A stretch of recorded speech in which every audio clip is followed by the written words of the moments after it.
Ayan, good afternoon po sa inyong lahat. Welcome to our second day of GEG APAC Weekend Live.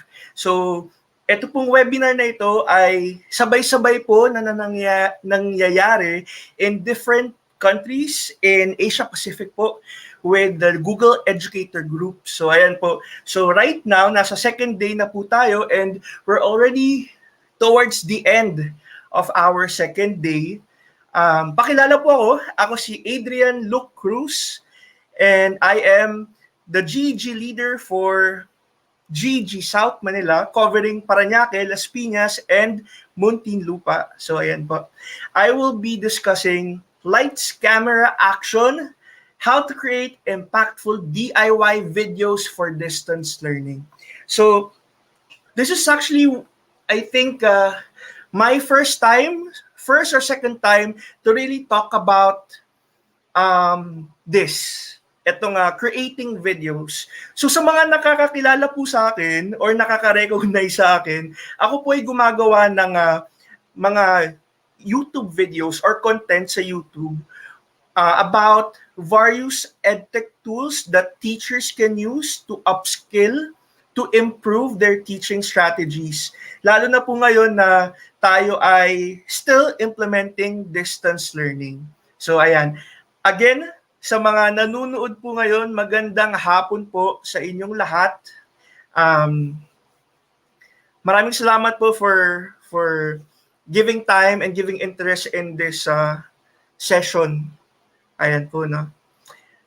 So again, my topic would be lights, camera, action, how to create impactful DIY videos for distance learning. So how can we really create videos? Is it necessary for distance learning? Kailangan po ba talaga lahat ng teachers gumawa ng videos? So yan, pag-uusapan ho natin mamaya. And as well as how to create your videos. Hindi naman po kailangan na visually, agad yung puro may graphics or puro highfalutin, kumbaga in terms of special effects. Not really. But it's more of how we create our videos, sticking to our core, and how we conceptualize it. Okay.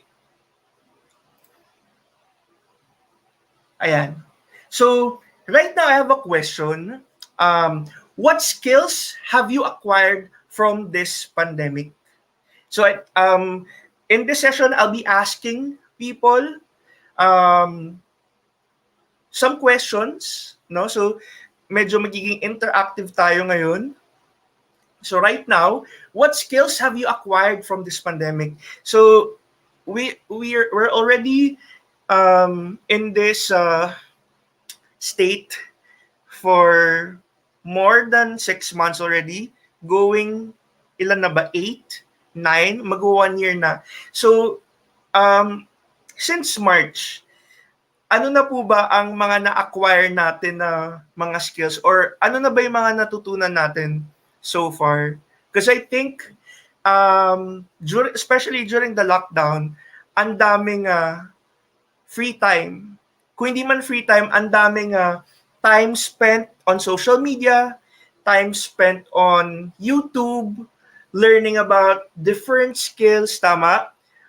Some of us maybe learn to cook or, do yung mga nananahe, di ba? Or baking. Or others, they were able to learn how to, sell items from what they have at home. So yun yung mga bagay na ginawa hindi lang ng ating mga kaguro, but almost all of us who were stuck at home. So I think besides cooking, sa aking experience, isa sa mga na-acquire ko na skills, I actually learned this one just recently, editing videos. Because again, hindi naman din natin inakala na ganito katagal yung pandemic. But I actually spent time on how to create content Um, Actually, noong una, hindi pa naman siya about YouTube eh. But it's more of how I can come up with content to be shared to my co-teachers, to be shared to the public. So, bigyan ko lang kayo ng ng mga background, or let's say just a quick recap of what happened to us teachers in the past few months, simula nung March, April onwards. So, nung mga panahon na yon, ang daming webinars po na naglabasan. Ang daming webinars about different skills, different applications that they can use. Ano pa ba? Ang daming applications na ini-encourage or pinupush for the teachers, tama? We watched a lot of videos, attended webinars, took or collected certificates, ano? But after all those months of attending webinars, ang question mark ulit natin dito would be, nakapag-decide na ba tayo kung paano natin i-apply ito in our respective classrooms or in our respective classes? Sa dami ng webinars na inattendan ninyo, alin po sa mga tools na nakita ninyo, napanood ninyo, narinig ninyo, ang sa tingin nyo babagay para sa inyo? Or sa tingin nyo, mai-implement nyo in your respective online classes or synchronous sessions. Ayan, magandang hapon po sa inyong lahat. Sabi ni Miss Pau, I finally learned how to code. Ayan. So, just like Miss Pau, no? Depende to sa interest ninyo eh, no? So, going back to one of my questions a while ago, is it really necessary to put videos or create videos for our classes? So just like with this one, no, kumbaga, it will still really depend on your core interest. Kasi hindi natin pwedeng pilitin na, sabi nila ito yung maganda, pero hindi mo naman pala interest. So definitely, magkakaroon ka ng problema towards the implementation, or maybe ma-implement mo man, but sustaining it would be one of your challenges in the long run. Again, it really depends on your interest, sa willingness niyo to learn, no? Kasi may mga binabagayan na tools. Like for example, ako, I'm not really more into coding, although I tried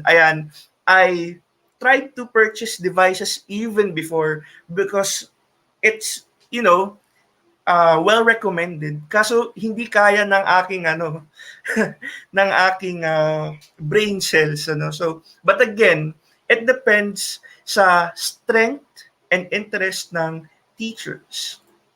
Now, I have another question here. Why videos should be considered as a strategy for distance learning? Bakit po kaya? Sa tingin po kaya ninyo, ang videos ay makakatulong or would really help in our classes to make our sessions or our students more engaged? Bakit po kaya? Should we consider videos?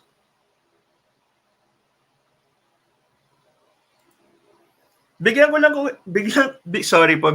lang kayo ng onting data from YouTube stats. So the total number of people who use YouTube ay more than 1 billion po. 300 hours of video are uploaded to YouTube every minute. Almost 5 billion videos are watched on YouTube every single day. So ganon karami yung traffic when it comes to consumption ng videos. And we're only talking about YouTube videos. Ang dami pa pong video providers or video platforms, just like Vimeo, tama, may mga, 'di ba? May iba-iba pong sources tayo ng videos. So, kung makikita po ninyo, ganito na karami po ang consumption. So, it has really changed uh, the way we use our devices, the way we use um, the way we use the internet. Tama? So kasama na doon ang regular na panonood ng mga video clips. Depends on our needs. Sometimes we wanted to watch tutorials, di ba po? How-tos. Iba pa po yun sa entertainment and other fields and aspects of our interest. So, ganun kadami po. No? So, going back to the question, why videos should be considered as a strategy for distance learning. Another one pa po, so bago natin sagutin, according to the Brandon Hall Group for Learning Pulse Survey, 95% of companies around the world use video to train their employees. So ibig sabihin, not just in education, so ito ay ginagamit na videos are being used for training, tama, for professional development. So that's why even for education, kinakailangan din po. At ang isang rason din po kung bakit ang videos po ay recommended or dapat ma-consider as a strategy is that because our learners po ay Gen Zs. Tama po? And the Generation Z ay tinatawag natin na students or people who have already innate skills when it comes to the use of various tools, various devices, and even the way they learn, the way they comprehend.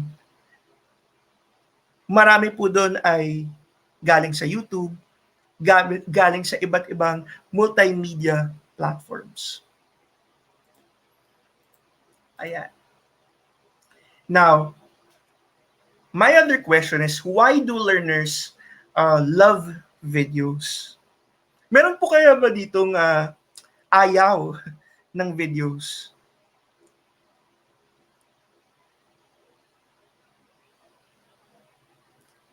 Sabi nga nila, no, if you're going to compare a video presentation versus a PowerPoint or a slide presentation, mas madaling ma-hook at mas madaling ma-engage ang students if you use a video for your presentation or you integrate videos in some parts of your lecture for us to be able to tickle or to capture the interest of our students. Now, here are some of the reasons why learners love videos. So bago tayo pumunta sa mga DIY tutorials natin later sa paggawa ng mga video. So first would be, definitely, merong familiar format. Dahil ang mga students natin ngayon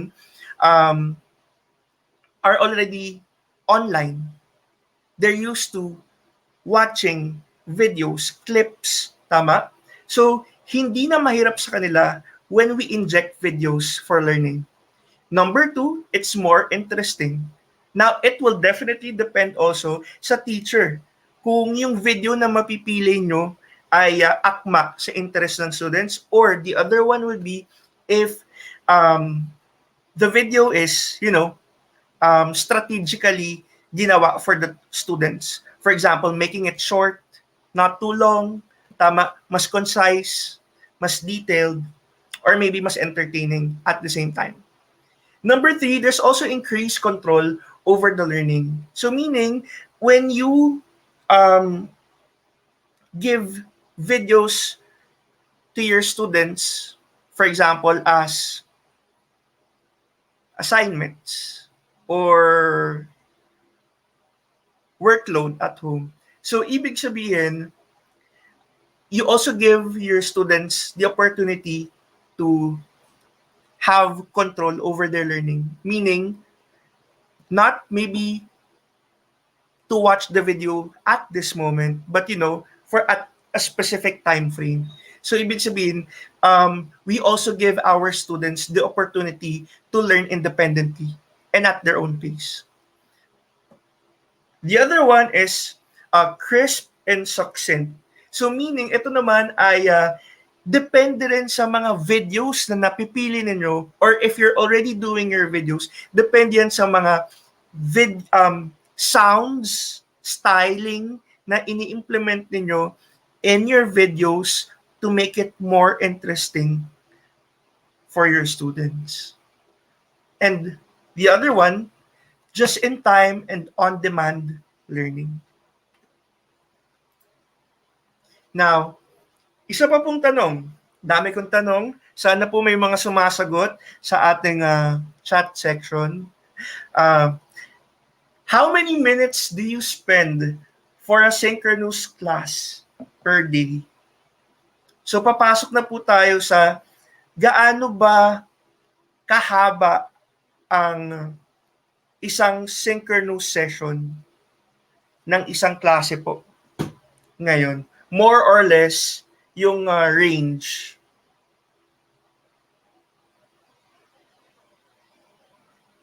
Ayan, how many minutes do you spend? Or ilan ba ang, ano ba ang standard for the number of minutes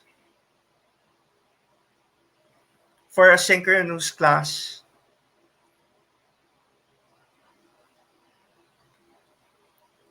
So I'm not sure kung gaano kababa, but I think 30 minutes to maybe an hour, depending on the level of the students. Definitely, kapag mas bata or lower level, ayan, thank you very much, Miss Maan. So, 35 minutes, usually 35 minutes to 40 minutes. So, mas mababa, kapag mas bata, mas mababa po. And pag medyo high school na, senior high, or maybe college, it can maybe exceed to an hour or more than an hour. So, ayan. So, bakit ito ang isa sa mga itinanong ko? How many minutes do you spend for a synchronous class per day? We're just talking about the synchronous class per day. Pero ang next question ko ay, how many synchronous sessions do you have with a specific class per week? So yan naman ang itatanong ko. So if you're handling one section or one class, ilang beses nyo sila makikita in a week? Ayan. Thank you very much, Miss June. 15 minutes for senior high school, at least in our school. Thank you very much, GG Hong Kong, Macau, SAR. Good afternoon. Ayan. So normally, ilang beses ba ang synchronous classes per week ng isang student? For example, you're just handling one section. Twice po ba? Or thrice? But definitely, it's not 5 days a week. Tama po? Hindi na siya tulad nung regular classes natin wherein we meet our students every day from Mondays to Fridays, and having maybe an hour to an hour and a half per day. So definitely reduced po. Tama? We have around 4 sessions per week. Thank you very much, GGHK Macau, for 14 minutes each. So with them, thank you very much. So 4 sessions per week. So again, hindi na siya kompleto. It's not complete anymore na 5 days in a week. So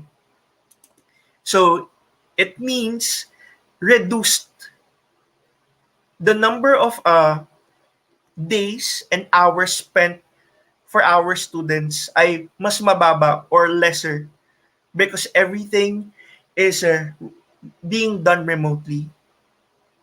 So that's why I'd like to recommend tools first that you can use as a starter.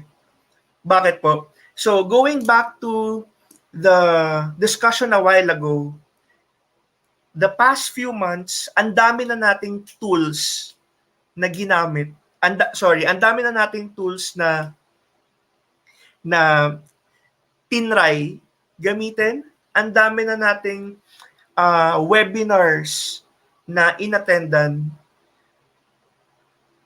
Now, sa mga applications na yun, ano ba ang pwede natin gamitin for us to be able to maximize our time and strategize our delivery for our students para magkasya lahat ng intended lessons natin for our students.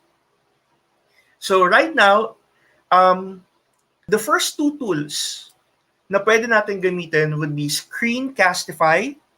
The other one would be Loom.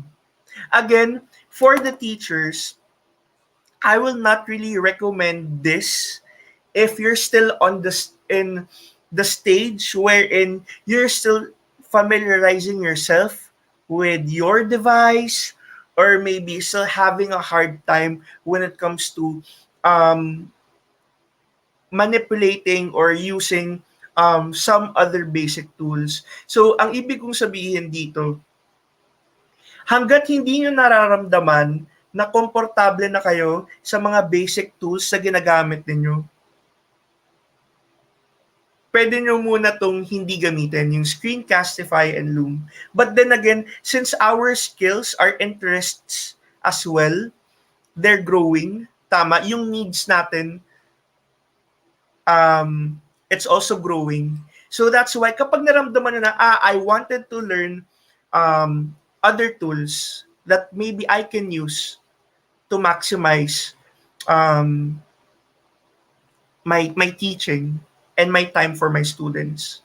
So, ito rin yung lagi ko nire-recommend sa mga teachers na kino-coach ko.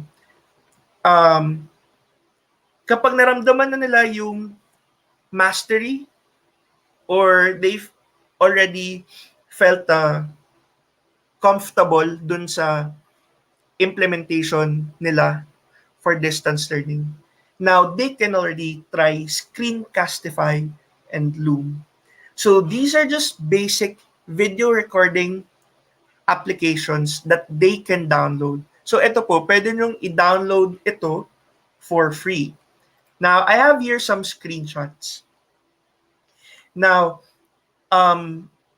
these applications can be downloaded in your Chrome web store or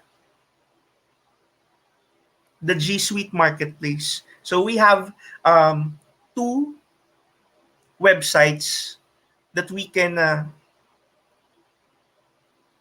use.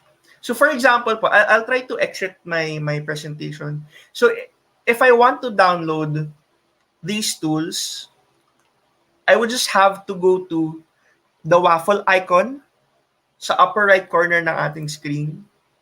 And then you just look for more from Google Workspace Marketplace.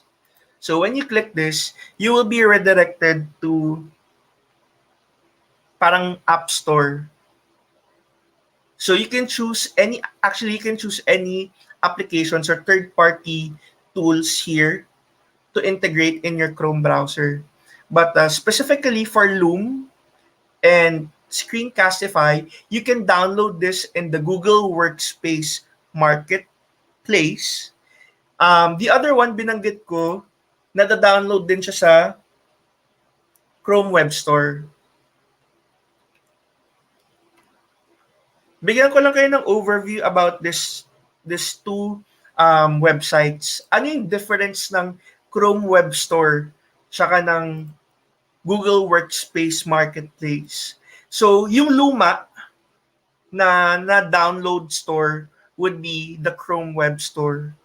So, the intention of Google is to move all the applications from the Chrome Web Store to the Google Workspace Marketplace. But right now, they're still in the transitioning phase. So meron pang mga tools na nandito sa Chrome Web Store. So going back to my presentation, one application can be downloaded in the Chrome Web Store, and then the other one would be in the Google Workspace Marketplace. So medyo nagbago yung pangalan dahil nag-rebrand si Google in general to from G Suite to Google Workspace Marketplace. Ayan. So you just have to click, you just have to look for the application. So we'll just have to search it here and then download it. So normally, kapag na-download na natin yung Loom or Screencastify, it would appear in the upper right portion of our screen. I'll try to exit again sa ating presentation. So if I start or open another tab, natatakpan siya actually ng StreamYard. If you can see here, I have tools or icons sa upper right corner ng aking screen. These are my downloaded applications or third-party apps. So dapat pag na-download na siya, it should be visible here. Ayan. Now the logo of Loom is this one. Ayan. So I'll just do a quick demo for this one. The other one, dahil medyo madami akong add-ons, the other one is here.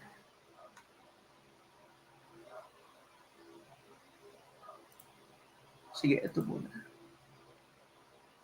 Okay, sorry. I think right now, hindi ako inaalaw makapag-record because I'm also doing a live session now. But I'll just show this screenshot. Ayan.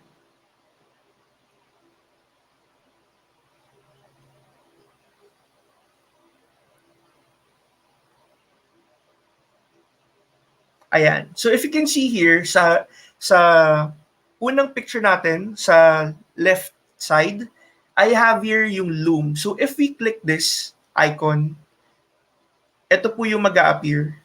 So you can change here the settings. You can turn on your camera. You can turn on your microphone.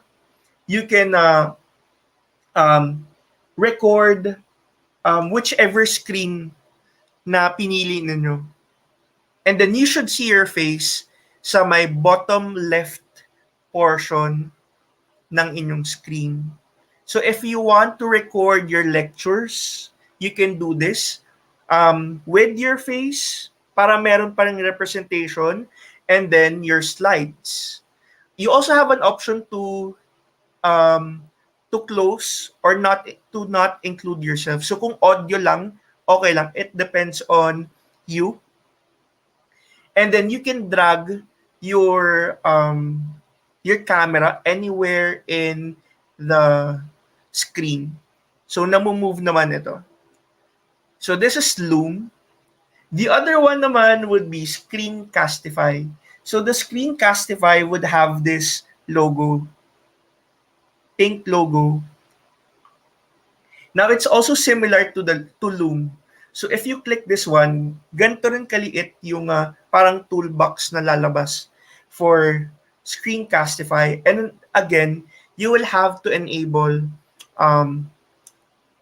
the camera, your microphone, and which screen would you want to record. So again, for these tools, pwedeng ito yung replacement ninyo for your lectures. Meaning, kasi what we really do, baka kasi may gumagawa pa rin ngayon and hindi naman natin maalis sa mga teachers na when we do synchronous sessions with our students, we still give long lectures or kadalasan po, yung synchronous session natin napupunta sa lecture tulad ng ginagawa natin when we're still having face-to-face classes. But right now, since we have to put more weight on the processing time or interaction with our students and also more on activities, making sure that they've grasped the lesson. What we can do is to create videos and give it as an assignment. So before COVID, ginagawa na to ng karamihan ng mga teachers. Ito yung tawag na flipped learning. Tama? So we assign or we give students the videos for them to watch at home. And then when they're already inside the classroom, mas more on um, processing, asking questions, activities, ang ginagawa ni teacher. So, again, ito ang pwede natin gawin para mas makatipid tayo ng time during the synchronous session. So, we can use Screencastify or Loom. These two applications, they're free. Kung tatanungin nyo ako anong ang mas recommended ko dito, mas matagal ko nang ginagamit si Screencastify, but you can only record for as long as 5 minutes for Screencastify. If you want a longer video, you can purchase for the premium account. Pero ako hindi ko na siya ginagawa because I can turn to Loom. Sa Loom naman, still free, but you can record ng mas matagal. I'm not sure kung gaano katagal, pero nakapag-record na ako before na as long as 10 minutes. The other one also for Screencastify and Loom, hindi ako masyadong nababother sa 5 minutes na limit for recording dahil it's also recommended that when you create videos for your students, hindi siya singhaba ng regular lecture natin sa classroom. Hindi pwedeng isang bagsakan. So, pwede nyo gawin would be, pwede nyo i-chop yung lecture ninyo into maybe 3 parts or 5 parts para hindi siya ganon ka concentrated.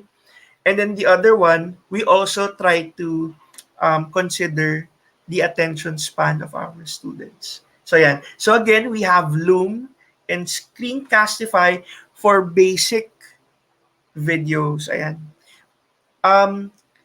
Thank you very much. Loom has a premium for education. Tama po. So I have here some just in case you would want to have a comparison sa Screencastify and Loom. Ayan. So for our audience, you can take a screenshot of this one. So dito, pwede nyung laruin alin ang mas gusto niyo or saan kayo mas comfy. So you can try both. It's for free. So again, for Screencastify, you can record only for 5 minutes. And then for Loom, you have unlimited video length. But for both features, it's easy to use, unlimited number of recordings, and then it's a Chrome extension. Kasi din-download natin to sa Chrome Web Store and the Google Workspace Marketplace. Ayan. And then you can also export this into MP4 video, save it to Google Drive, and use other tools and quick editing. Ayan.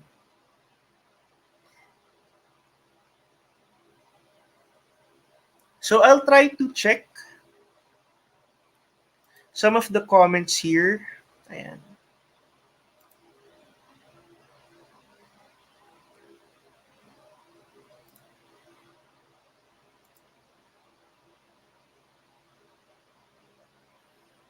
Now, let's proceed to the next part of my session. So, this one would be steps in producing your videos. Now, if you are already at,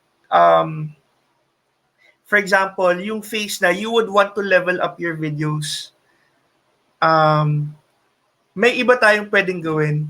So, dito na papasok yung DIY videos for distance learning. So again, kanina yung diniscuss ko would be more on creating basic lectures or creating basic recorded lectures for your students. So meaning kanina, you can just present your slides and just yourself sa isang corner, or you can also use maybe whiteboard, tama, to emphasize things. For example, you're a math teacher or meron kayong gustong um, i-highlight, tama? But this part of the session would be more on how to create visually engaging videos for your students. I just like to emphasize here that you don't really need to have expensive materials or equipments to create videos or to create visually engaging video materials. Kung ang plan ninyo or yung route ninyo would be going towards creating a content in YouTube or just creating fun videos for your students. Kasi iba din yun eh. Iba din yung um, na meron din kayong or nag inject din kayo ng style ninyo in teaching sa students. Meron akong kilalang teacher. His name is Adam Hill. So, ang ginagawa ng strategy before ay weekly, meron siyang theme for his lesson. So, for example, this week, I will do Jumanji. Next week, I'll try Mario Brothers. So, meron siyang theme per week na ginagawa to make his students be more excited to the lessons and respond to, and also in response to our current situation na, yun nga, na meron tayong pandemic. Ayan. So, right now, I'll be giving you some steps in producing your videos. So if you can see here, ito po yung aking mga behind the scenes na mga shoots. So I only use, ayan, puro DIY to because during this time, wala pang hindi pa tayo pwede lumabason. So kung ano lang yung meron akong equipment or kung ano lang yung meron akong gamit dito sa bahay, yun lang yung nagamit ko to pull off different videos that are now available in YouTube. Ayan. So, step 1, ask yourself why. Bakit nyo gusto gumawa ng video? It is important to know and determine already, lalo na sa first stage ng planning in creating or doing this strategy. Dapat alam natin bakit natin to gusto gawin. The stronger you associate your whys with what you are doing, the more likely you'll be to follow through. So important po na alam natin para saan ba ito ginagawa. Because again, if kung parang ngayon lang siya gusto, sayang naman. But then again, you really have to determine, you really have to know already bakit ito yung gusto nyong route or ito yung gusto nyong direction. So that's for step 1. Now, relating it to myself or in my experience, originally, I wanted to be a blogger. Nandun ako sa route na I want to have my own website and to write. I want to write articles about various edtech tools for teaching. But then, biglang nagbago nung nagkaroon ng pandemic. So, that's why my why or my intention would be this. How might we positively influence Filipino educators to grow and elevate their edtech skills towards global competence? So for this one, I already had the intention of putting up a content. Yun nga lang, that time, it was just um, blog. Nag-shift siya to creating videos. So, I already have the intention to put put up a channel in YouTube to help out teachers, especially Filipino educators, na nagkaroon talaga ng need when it comes to learning various tools, creating an awareness. Ayan. So, basically, ito po yung naging why ko. So, pwede natin babaan or pwede natin ilagay sa isang classroom level, definitely. Now, step 2, planning. Importante po ito na hindi lang dapat, okay, mag-shoot na lang tayo, that's fine. Definitely, you would want to have a strategy, a theme. You would want a specific, let's say, if, for example, you're teaching science, you would really want to stick to a theme.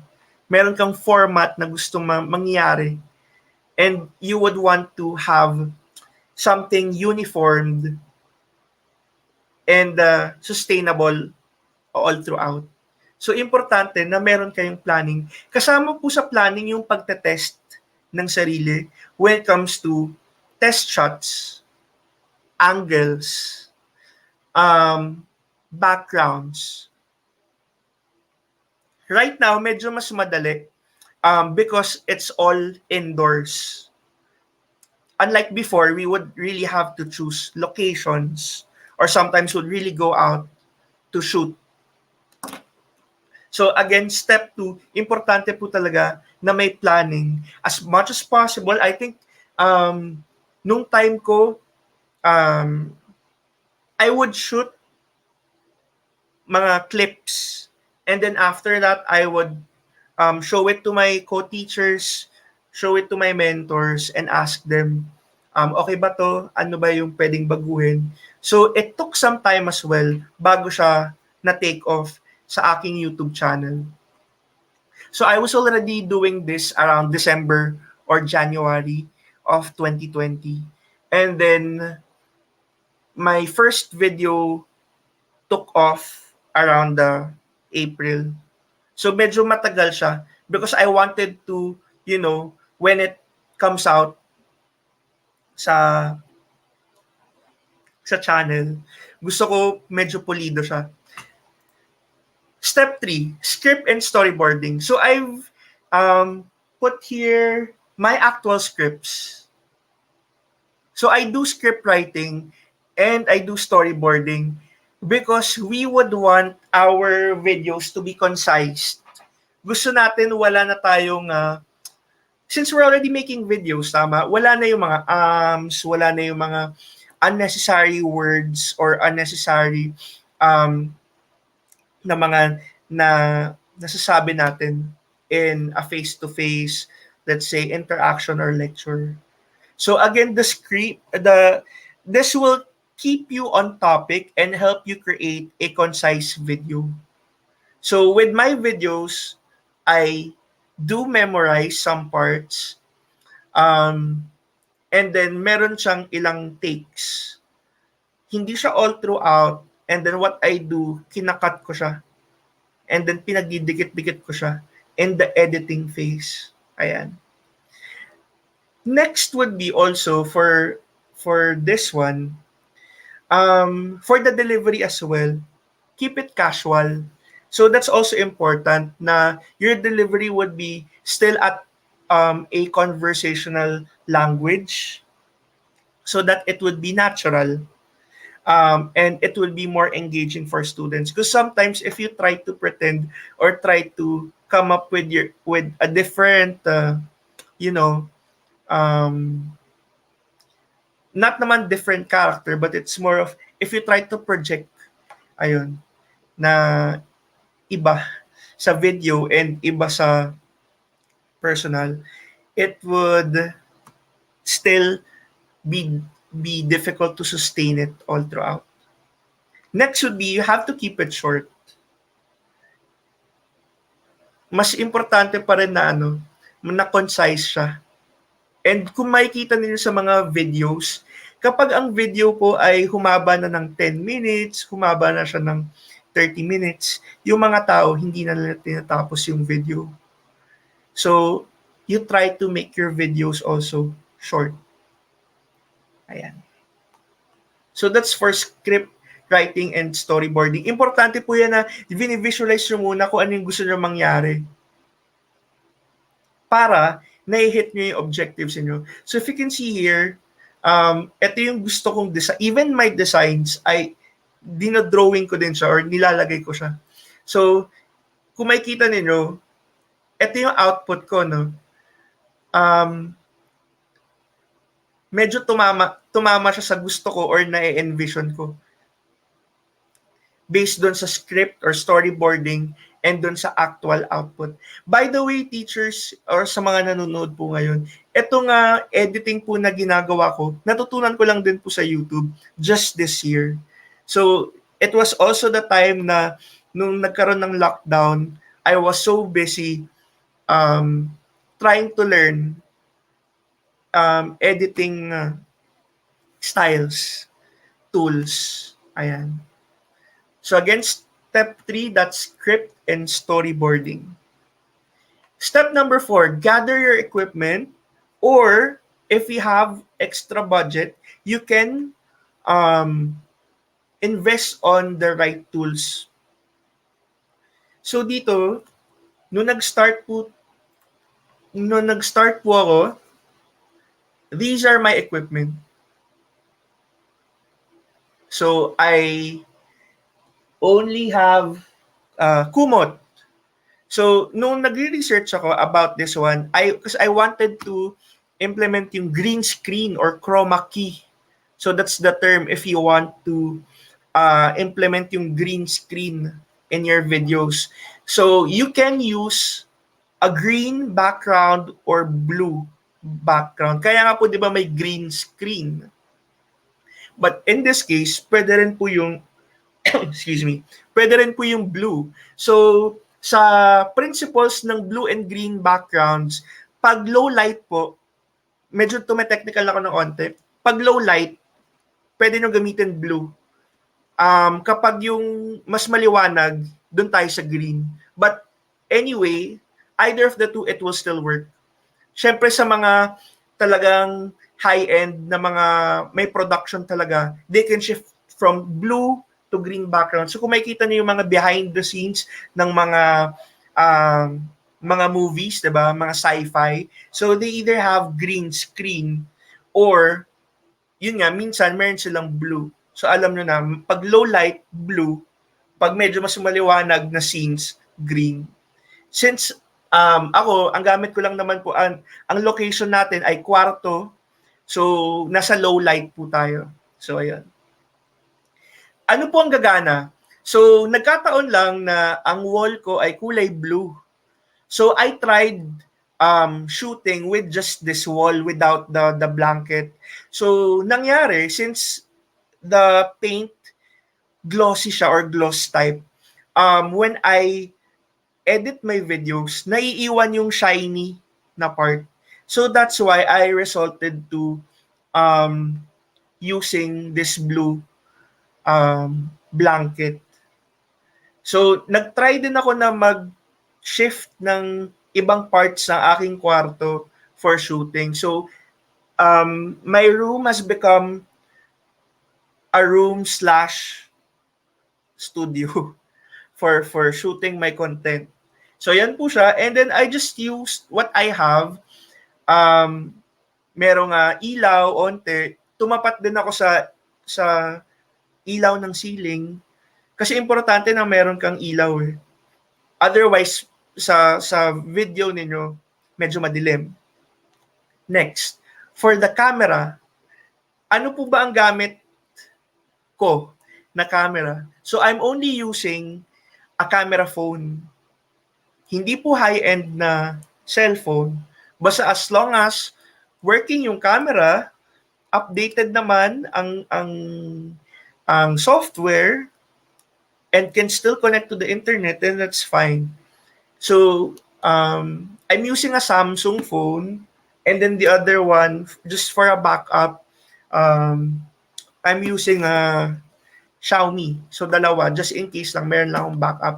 Pero, hindi naman kinakailangan na high-end po ang telepono para makapag-edit. So, by the way, for this whole session, I'm teaching everybody to edit via mobile phone. So, mobile editing po tayo. So, all of my videos are done 100% edited in my cell phone. So, ayan po. So, this is what I'm using. Actually, basag na nga rin po yung cellphone ko because of this lockdown. Pero, again, low cost. Makakapag-produce tayo ng mga videos na quality pa din. Baka po may questions. I'll try to entertain some questions. Thank you very much, Miss Mayna Sabado. And ang galing ng mga videos mo. Thank you po. Favorite ko yung Harry Potter. So later on, I'll try to show some of my videos. Yung iba, kinonvert ko into GIF para makita niyo while I'm presenting my slides. Step 5, know your timing. So ito hindi naman nakukuha agad-agad. I can't also say na I have the perfect timing, but it is important that you know what to project, what to give in your video, especially if you're creating a video na more than the lecture. Kumbaga, meron ng onting, may additional acting na ng onti, may enunciation na sa mga words or sa mga action. So, if you can see in this clip, I'm just moving in this space. So, medyo maliit lang. So, others would tell or others would give me feedback, medyo stiff ka ng onte. So, I would really listen to that kind of comments para mag-improve yung ginagawa kong videos. So, I would try to, make it bigger. So, kung makikita nyo dito, medyo pahaba, tinry ko ng medyo pahiga para mas makagalaw ako. But then again, I'm just trying to improvise. So, ito yung mga ways how I do it, that definitely you can also do it at home sa mga sarili-sarili ninyong mga bahay. So, this one, know your timing. Kung gusto nyo insert or mag-inject ng onting humor, that would be fine. And, yun nga, just stick to your, to the real you. Kasi yun din yung mas importante. Because otherwise, yung reception nun for the public, for your students, would be awkward or not natural. So, importanteng malaman ninyo yung timpla ninyo. And it's important to show it to some of your trusted colleagues for recommendations, suggestions. So, yun po. So, yun po yung mga steps for starting your videos. So, right now, I'll do a quick tutorial on how to edit videos. So, ang program po na ginagamit ko would be Kinemaster. Ayan, so makikita niyo dito, ito po yung mga videos na ginawa ko or na-produce ko since April. So, again, I have different themes per video and I discuss applications, tools, all about education and technology. So with this one, the mobile application that you can download as well would be Kinemaster. It's a Korean application or a Korean video editing application. Pwede pang Android, pwedeng pang iPhone. Ayan. Um, Meron tong free version and meron ding premium. Now, when I was just experimenting, importante na tinetesting nyo muna ha. Kasi mahirap na yung nag-purchase kayo agad pero hindi na naman pala feel in the next days. So you really have to make sure that you test first whatever video editing tools you have in your phones. Or kung gagamit din kayo ng laptop, pwede rin naman if you have your own software. But right now, and since hindi kasi talaga ako marunong mag-edit ng videos. So what I do before, I just, quick shoot, post it on Instagram or Facebook, that's it. So yun lang. But here, ang difference lang naman ng Kinemaster for free and premium, kapag free, meron siyang watermark. And some of the music are locked. Anyway, okay lang naman kasi you can download music, yung mga non-copyrighted. If it's published, um, outside, for example, YouTube channel, publicly, then dapat yung kunin yung mga music would be non-copyrighted para po hindi mabablock yung video ninyo or if you have the intention to monetize your videos. But if you're going to use the video just for your students, maybe putting it in the Google Classroom, you can use any types of music kasi ganun din yung ginagawa ko before. Pero nung time na nagamay ko na yung video editing and I wanted to level up the content that I'm creating, I purchased yung premium.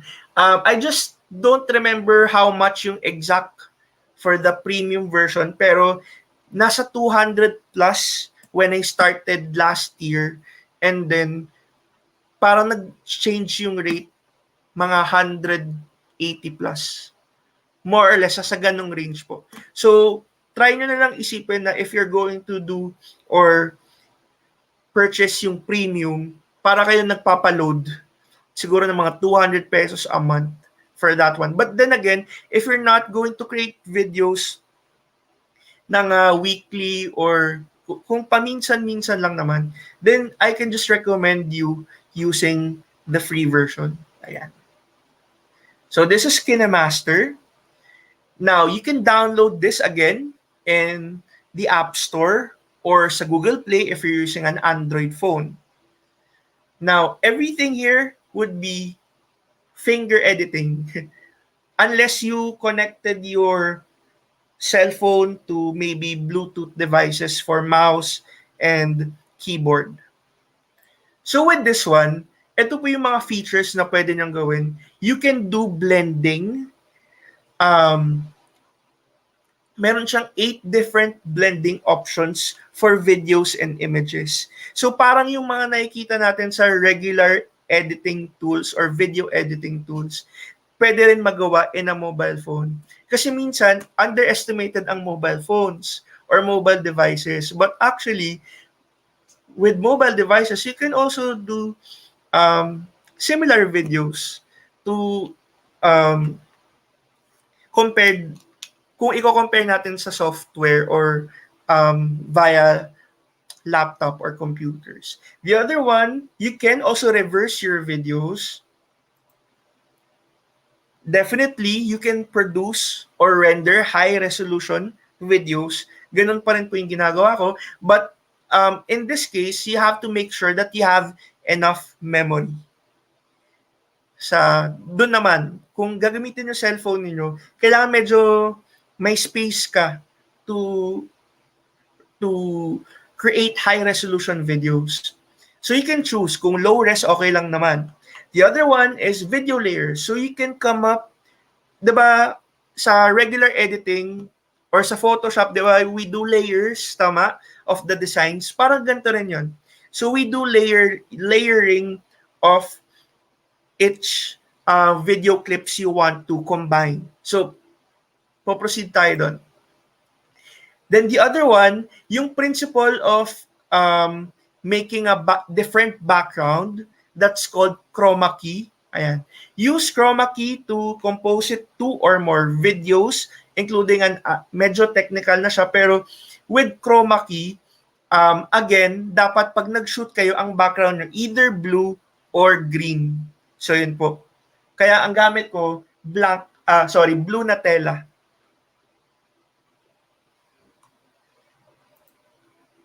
So, all of my videos are done with blue backgrounds kasi yun lang meron ako. So, kung meron kayong green, and then that's fine. Sa klase ng tela, pwede naman yung basta solid, hindi siya see-through, hindi siya glossy. So, yun po yung important. So, hindi ako nagpa-purchase ng green screen na yung actual green screens kasi effective naman to sa akin eh. So, kaya hindi ako nagpapalit. Ganon din sa inyo. Kapag feeling niyo na meron formula kayo na nagwo-work, then don't change it kung wala naman dapat baguhin. So, ayan. So, kung makikita niyo, ito po yung with chroma key. Ayan. Sorry, without pala. Without chroma key, meaning yung raw video. Kapag inedit nyo na siya, ganito po yung itsura. So, nagpapatong na po ako ng iba't ibang videos sa background ko. So, how do I do this? Let's proceed dun sa screenshots ko. For example, you want to choose a background. So, for example, ito ang aking photo. So, what I do, I download, I research for photos. If you want, again, kapag for public consumption, make sure that you use photos or music na walang copyright. Ayan. Otherwise, mabablock yung inyong video. So, ito yung una kong ginagawa. Iniisip ko muna kung ano yung gusto kong mangyari with my video. So, I will download or choose specific photos. And then after that, this is my video. Kung mapapansin niyo, yung background ko, kulay blue. So, pag pinag-combine ko to, so, per layer po ito na ini-insert ko in my Kinemaster application. And then, what I do, when I apply the chroma key, nawawala na yung kulay blue. So, yun yung purpose ng blue background or green background. Kapag tinurn on mo yung chroma key in your mobile phone, mawawala na yung blue area. Hahalo na siya dun sa actual background. So, kung makikita po ninyo, ganyan po siya. When I turn it on, titimplahin nyo siya hanggang sa mawala yung kulay blue or mawala yung kulay green. So, yung next slide natin, ipapakita ko alin yung eksaktong pinipihit or pinipindot. So, ito pa yung isang example ko. So, this is my chosen background, and then this is my video. So, syempre, kinrap ko na yung video ko into this size. And then, I can resize it. Gusto ko mas malaki or medyo mas maliit, and okay lang yan. Now, when I turn on the chroma key, ganyan na po siya. So, paano siya? So, if I insert this is the Kinemaster application sa mobile phone. So, for example, you have your base photo, which is this one.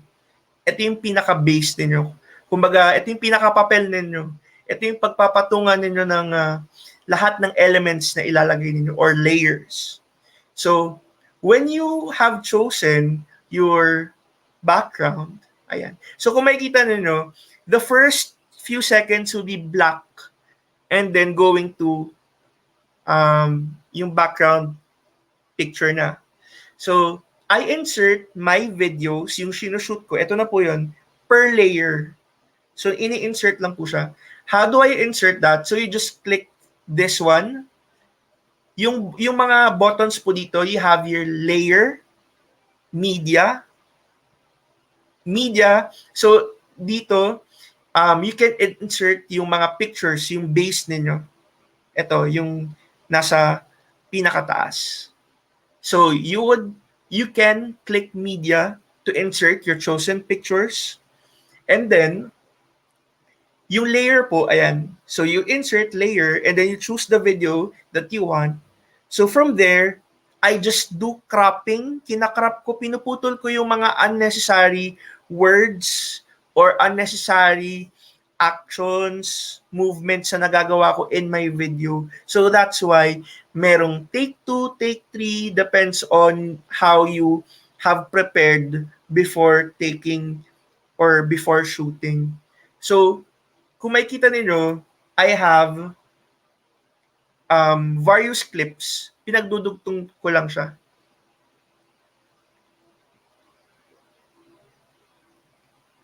So, ganito po ang itsura niya per layer. Ayan. And then, what I choose would be chroma key. Ito po, may option po. It's called chroma key. Kapag pinindot nyo po itong chroma key, meron ditong option enable. So, you just have to toggle. Pag tinurn on nyo na po yan, ito yung titimplahin ninyo. This one and this one para mawala yung color blue. Para maging see-through na siya. Para maging part ka na ng background. So after doing this, and then you just have to make sure to choose the key color. Kung ang background nyo ay kulay blue, kailangan yung key color nyo blue. Kung green to, kailangan green. So either of the two. Now, once you're done, ayan na siya. Question, how long did it take you to learn Kinemaster? Do you have previous video editing background?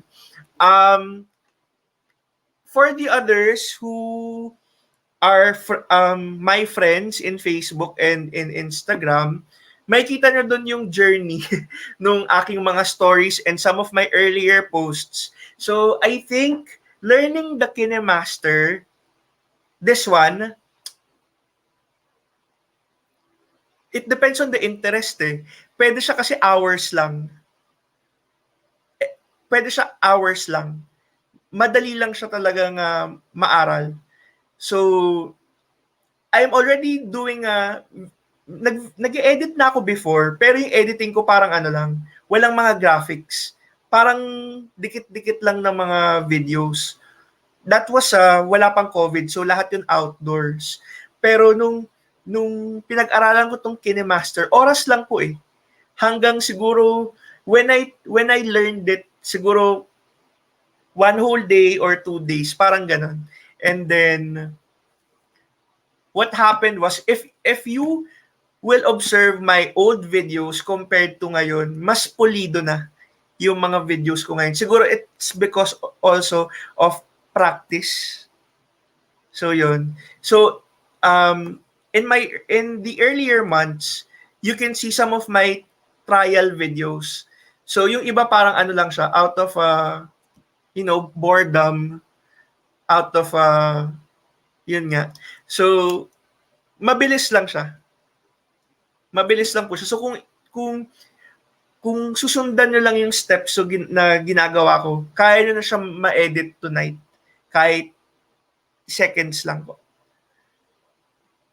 So you just have to turn on yung kung ito po yung settings niyo, hanapin nyo lang yung chroma key. Ayan. Tapos you just click enable. Tapos yung background niyo, titimplahin nyo lang siya, i-move nyo lang to. So gaganunin nyo lang siya sa phone niyo. So when I do editing, parang ganito po. Ganyan. Pero syempre, ganyan. So ganyan lang po. Kasi since mobile device po, ganyan lang siya. Ganyan ako mag-edit. Kaya yung iba tinatanong, hindi ba mahirap? It depends on you eh. I tried shifting to computer kaso or laptop. Medyo mas nakokomplikahan ako. Again, it depends kung ano mas Saan kayo mas komportable? Ayan.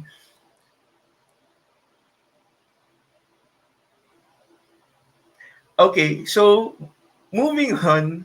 Ayan, so papakita ko yung ibang mga videos na na-produce ko. Na-observe ko, the longer your videos, mas hindi siya masyadong pinapanood. So I try to just stick with as short as 5 minutes or 3 minutes. And then, pinakamatagal ko na would be 12 to 13 minutes. More than that, medyo mababa siya. Unless it's, being boosted ng madalas. Syempre, tataas yung mga videos. Pero yung organic, so you try to make sure lang to stick with um, 5 to 8 minutes, ganyan. More than that, yun nga, baka hindi na siya masyadong panoorin if you are intending to put it up in YouTube. So, pwede pala mag-edit sa touch na Chromebook. Yes, pwede po siya, yes. If you're familiar with Chromebooks, for the audience now, if you have Chromebooks and the latest versions of Chromebooks, meron na kasi siyang Android or Android capable na siya or meron na siyang Play Store. So you can download Kinemaster in your Chromebooks, and then bonus na yon kapag touchscreen yung Chromebooks niyo. Pwede na rin ganunin sa screen, ganyan. But pwede na rin ng mouse. I tried kasi before. What I'm using now is Chromebook. So pwede rin. Ayan. So dito po, kasi gusto ko din i-emphasize dito sa session na to na hindi ibig sabihin na wala kang green screen talaga, hindi ka makakapag-produce ng mga quality videos or maybe a high-end phones. So, basta working po and good enough na for you yung quality nung camera mo ng cellphone, and that would be fine. So, I would like to show some of my videos. So, compiled na siya na ginawa kong GIF para makita nyo. Currently, I have 12 episodes in my YouTube channel. So, it's called Look Beyond the Classroom. And, ayan po siya.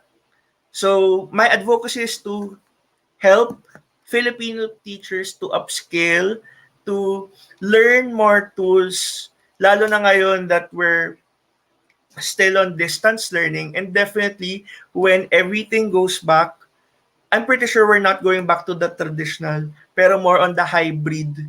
Pero, at least at this time, and po, ito po yung way of helping teachers, especially here in the Philippines. Kasi hindi napapansin ko sa mga content creators dito sa Pilipinas, wala masyado on the edtech side or education side for Philippines. So, I also encourage everybody who are watching to create. I think it's about time that Filipino teachers should, or, to create their own content. Magagaling po ang mga Pinoy teachers, ang Filipino teachers. It's about time na tayo rin po makapag-create ng mga content na pwedeng makatulong not just for the learning of our students, but also to help out other teachers who would need help. Tutorials, quick instructions, or maybe just giving an awareness.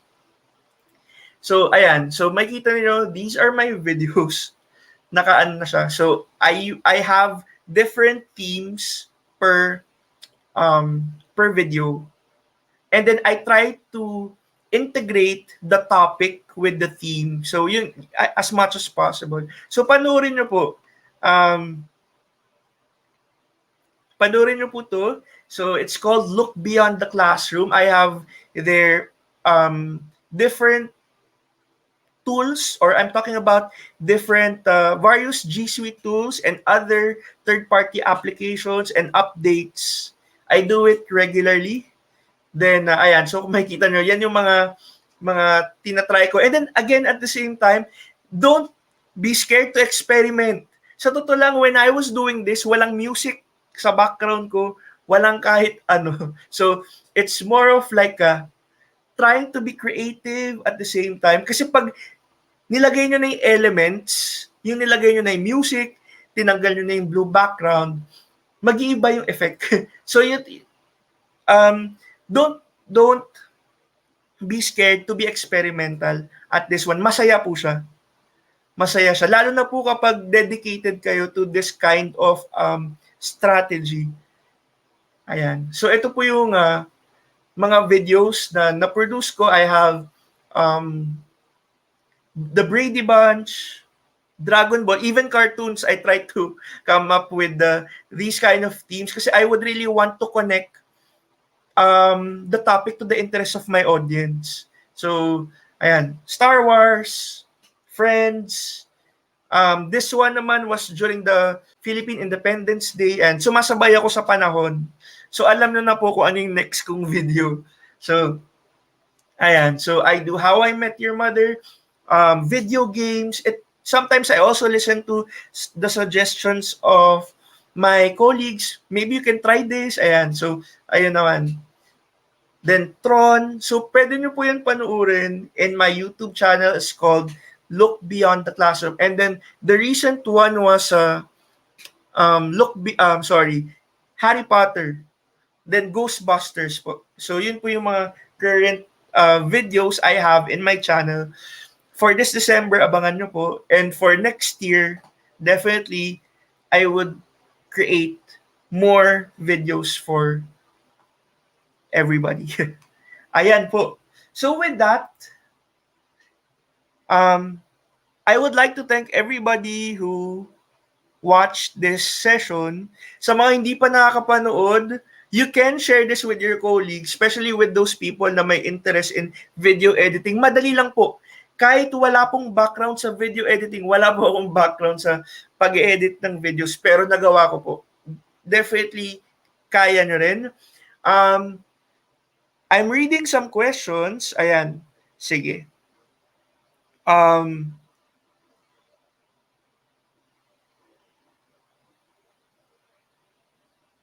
Are you willing to get guests in your videos? Originally, my plan was to get students in my videos. I was already conceptualizing this, ano pa lang, December. Parang November, December. Tapos, originally, my concept was ito binabanggit ko na yung concept ko was parang mix. Parang ano siya, ganun yung style. So I would get guests, for example, students to speak, or I will direct them as well, and then some teachers to interview. But then pandemic happened, hindi ko siya magawa at the moment. Pero I tried already for one school. Nagpagawa sila ng video. So, dinala ko yung gamit ko. Dinala ko lang. Actually, ito po yun. Yung blue ko na background. So, dinala ko lahat ng setup ko in that school. And then, nag-shoot kami. Pero, isa-isa lang. Kasi nga, social distancing pa din.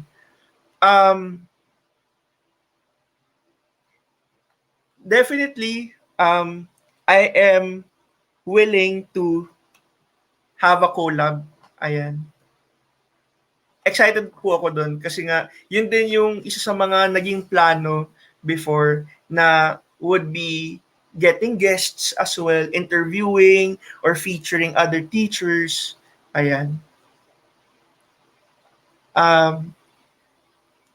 Ayan. May mga questions pa po ba?